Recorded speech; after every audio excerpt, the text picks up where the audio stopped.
What's up guys, Elanimal here, and today I'll be showing you how I set up my Elite controller for Xbox One. I'll be using this for Apex Legends as well as Halo 5. Everything will be the same on both games except for my paddle settings on the back. Now I use two paddles and I'm going to be setting this up for my two presets, and let me show you how I do that. Let's get started. First thing you want to do is go to your Xbox accessories. Now in your Xbox accessories, you're going to see your controller here. This is my Elite controller. This is the settings for Apex Legends. This is my settings for Halo 5. The only difference is going to be the paddles. So let's go further into this and let me explain what's going on. Alright guys, now this is my setup for Halo 5. My top left paddle is X. My top right paddle is A. That way I can have my X as thrust, my A is sprint, and I can do both of those while I'm running, jumping, doing all that stuff. I never have to take my fingers off the analog stick. Now, in my second slot, I have Profile 3, and that's for Apex Legends. I have my top left bumper as up on the D-pad, and my top right bumper as right on the D-pad, which is your health and your grenades. Obviously I want to be able to hit my health, hit my grenades without having to take my finger off the aimer. I pretty much have everything set up so I don't have to take my finger off the aimer to do much of the main movements. I always want to be able to cancel things quickly, get things done quickly, and still keep moving, still keep doing things.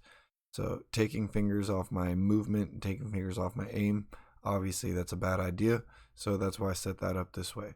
So let's go into the next part and get into the actual editing of the controller.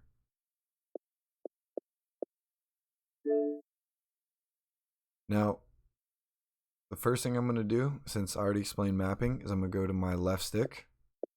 Now, your sensitivity curve on your sticks is extremely important because that is going to define how the sensitivities are set up on the actual games itself. So for Apex Legends, before I do all my settings for the yaw, the movement control, the advanced control settings, before I do any of that, I'm going to go and have my Elite controller done. And I'm going to have my sensitivity curve set on instant to both sticks.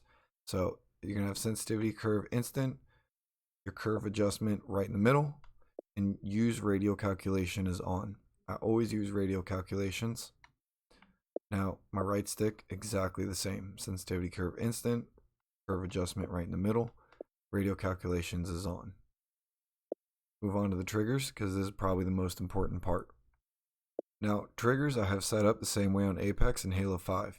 Now, the reason that I have it set up that way is because I use trigger locks. So I can't pull my trigger more than halfway. Now, when you're on the triggers, I'll do the right trigger just because I have my finger on the right trigger already. You can see it as you push it down. Now, if you have it where the trigger's all maxed out, that is as far as I can push my trigger right there. That is it. So if I have it maxed out and I'm using a weapon that charges like on Halo, then the weapon won't charge. You have to have it less than your input. So what I do is I put it down to 50. Now I've done some experimenting with this and I know for a fact I can have it at least 79, I believe it was, 79 or 80 and below, and it'll still register. So, but me personally, I leave them down at 50. I like to leave no room for error. It considers my triggers maxed out way early on. I can still shoot. I can still charge weapons. This is where I find the least problems. Because I put them both at 50, I mirror my triggers. Vibration, I have all the way down, all the way off. I don't use vibration on any game. I think it just messes your aim up and it's not for me. You use vibration, good on you. But for me, it's all the way off. Brightness, I love my Elite controller. I love my Xbox products. I like my big Xbox logo to be shining bright. I keep my brightness up. And that's it for this video, guys. I hope this was helpful for you. If you're having any weapon charging problems, I hope this solved those issues for you. And don't forget to smash that like button, leave a comment, subscribe, do whatever makes you happy, and always watch out for more videos from yours truly, Elanimal, aka a Mostlycoffeegamer. Have a great day, guys.